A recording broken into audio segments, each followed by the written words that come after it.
I wonder how often we become nostalgic and get caught in the trap of believing that a life different from our own would be so much better. Well, this is the theme of Woody Allen's latest and one of his better films, Midnight in Paris. An American family travels to Paris on business. Gil is a successful Hollywood screenwriter, but he's very dissatisfied with his life in Hollywood. He starts to write his own novel. He's engaged, so he travels with his fiancée and her parents to Paris. And it's in Paris that he's forced to confront the illusion that a life different from his own would be better. So he walks the streets of Paris all alone in the evening, and at the chimes of midnight, he's carried away by a vintage cab to the creative ferment of 1920s Paris. And he meets people like Hemingway and Gertrude Stein and Dali and Picasso and Louis Buñuel and F. Scott Fitzgerald. He even gets Gertrude Stein, played by Kathy Bates, to critique his novel. But by day, he's back in contemporary Paris, yearning for midnight, when he's able to re-enter the past. Woody Allen's whole point in this film is that we shouldn't yearn for those days, but we need to be happy with what we have in the present. I wonder if every era looks back and sees the former era as the golden age and wish to return to it. I think we all can admit that today we're living in a rather challenging era. Not just our world, or not just our nation, but our world is facing economic troubles that are overwhelming. And so we come together on this July 4th weekend with fireworks and picnics and parades, celebrating a time that many easily call the great age of our nation. But we so easily forget that our forefathers did not live in a golden age, that they faced more serious problems than we even face today, and they made great sacrifices, sacrifices that make our nation what it is today. So on this July 4th weekend, let me just share with you some interesting facts that I just discovered a few weeks ago about those who signed the Declaration of Independence. We often forget that the mere signing of the document did not establish our independence. You know, King George did not read the Declaration and then he said to Thomas Jefferson, "Hey Tom, great piece of writing. Hope you enjoy the USA. Send me a postcard from Williamsburg." Wasn't quite that way. No, it took 7 years of struggle before the Constitution could be written. 56 men signed the Declaration of Independence. And their conviction and their commitment resulted in untold sufferings for themselves and for their families. Of the 56 men, 5 were captured by the British and tortured before they died. 12 had their homes ransacked and burned. 2 lost their sons in the Revolutionary Army. Another had 2 sons captured. 9 of the 56 fought and died from wounds in the war.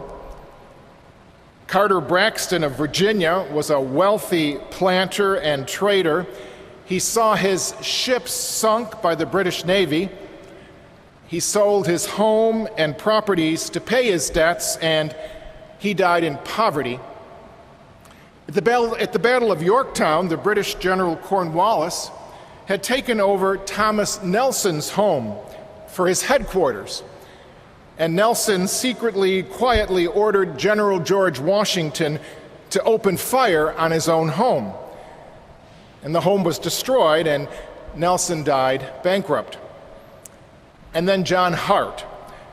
John Hart was driven from his wife's bedside as she was dying. Their 13 children fled for their lives. His fields and his mill were destroyed. For over a year, he lived in the forest and in caves, returning home only to find that his wife had died, his children were gone, and a few weeks later, he died of exhaustion. The story of some of these 56 men who signed the Declaration of Independence is a story of the high price of commitment. It certainly was not the golden age. It was an age that demanded great sacrifice, sacrifice that makes our nation what it is today. And this is what we celebrate this weekend. And our response needs to be certainly one of gratitude, but our response also needs to be one of a willingness to make the same sacrifices for future generations. Just a few years ago, many thought we were living in the golden age. Just about anyone could get any kind of a mortgage. Many thought we were living the American dream. We had made it. Didn't have to worry anymore about saving money, and we spent like mad, and we thought it would never end. Well, now we know it ended. And now we realize that maybe those who thought it was the golden age, that perhaps it was for many just the age of denial, that we cannot have it all, and that life always demands hard work and great sacrifice. And coming together this weekend, the challenge for us is to realize that future generations depend upon us to do the necessary work today for the continued growth of our great nation 200 years from now. So as we are grateful to past generations, we're challenged and called to do the work for future generations so that they will be grateful for the sacrifices that we are making for them today. I don't think any of us get away with denying the situation that our world is in and our nation is in. We face massive debt, high rates of unemployment, certainly serious issues with our Social Security and our Medicare, the overwhelming costs of the wars we are involved in, the challenges to immigration, to just mention a few of the challenges we face today. And this weekend, as we celebrate, we're also called to be willing to sacrifice and look seriously at how all of us, every single one of us, can share the burden of these issues. The gospel this weekend, those magnificent words of Jesus at the end of that gospel, "Come to me, all you who labor and are burdened, and I will give you rest. Take my yoke upon you and learn from me, for I am meek and humble of heart, and you will find rest for yourselves, for my yoke is easy, my burden light." Those words of Jesus find resonance in the poem of Emma Lazarus, which is inscribed on the great Statue of Liberty. And those words ask us to take up the yoke of Christ, a burden that is light. It's a burden of love for our fellow men and women. It's a burden of forgiveness when we feel wronged. It's a burden of promoting the common good at the expense of the self. It's about taking up the cross and learning from the one who first carried it for us. In Woody Allen's film, Midnight in Paris, the main character, Gil, is transported back to the 1920s.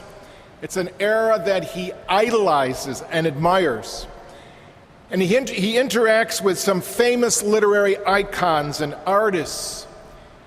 But in the end, he discovers that longing for a golden past is something that maybe all generations go through.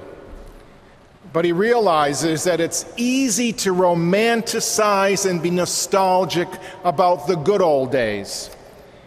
But it's so much harder to accept the messiness of the present and the uncertainty of the present.